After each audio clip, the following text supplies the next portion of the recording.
Jaz sem Polonca Štajman, upokojena družinska zdravnica in menim, da celostno zdravljenje je osnova za zdravniški poklic.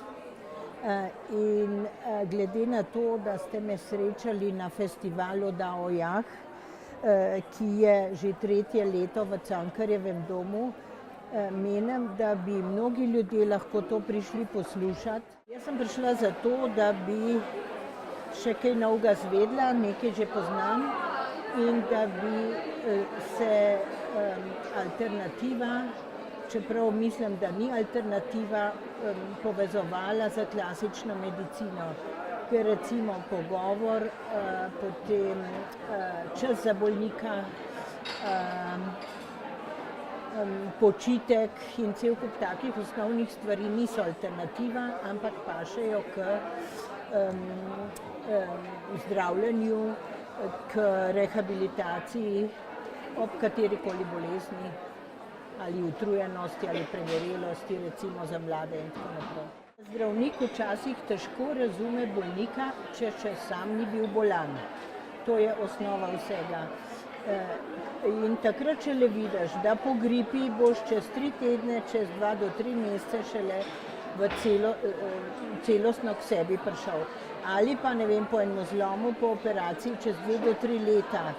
In se mi je dogajalo še v službi, v splošni ambulanti, da so poslali bolnika na delo nazaj včeraj, ne jutri, ko še ni bil popolnoma ozdravljen. To je en velika napaka v zdravstvenem sistemu.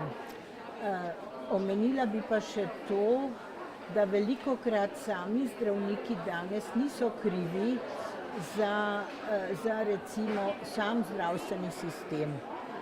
Zato bi priporočila, da si doma bolnik zapiše na listek vprašanja, probleme, karkoli ga teži, ali pa prosi nekoga za pomoč, recimo če gre za starejše bolnike, da ga spremlja, in če gre za starejše bolnike, naj svojci ali pač zapriseženi skrbniki spremljajo tega človeka. Ker on bo mogoče pozabil, ker pri zdravniku imaš omejen čas in si raztresen.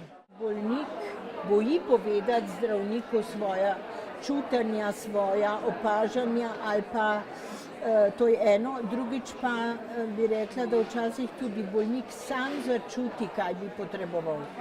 Recimo se mi je proti koncu delovnega staža zgodilo, da je bil nekdo utrujen, ampak ni bil še bolan. Mislim, da je to zelo pomembno za ugotavljanje predstopenj bolezni. Ko si utrujen, pregoren, mladi, nimajo reda v prehrani, počitku, nimajo zdrave prehrane. To ni nič alternativno, ampak to je osnovni življenjski slog. Moramo biti v vsakodnevnem življenju pozitivni. Če pa nismo pozitivni, kar spomnite se, to ni v redu, on ni v redu, pa noben ga ne pozna tega gospoda ali tega gospo, pa ga kritizira. To se pravi, ti lahko postaneš pozitiven, izhajaš iz sebe, delaš na sebi, seveda, če imaš pa kakšen negativen miselni vzorec, ga včasih težko spremeniš, lahko se s kom pomeniš, iščeš pomoč, prijatelja, prijateljico, strokovno pomoč in seveda povej svojemu družinskemu zdravniku. Saj sem že prej omenila, če pa on nima časa, ga prosiš za tak razgovor.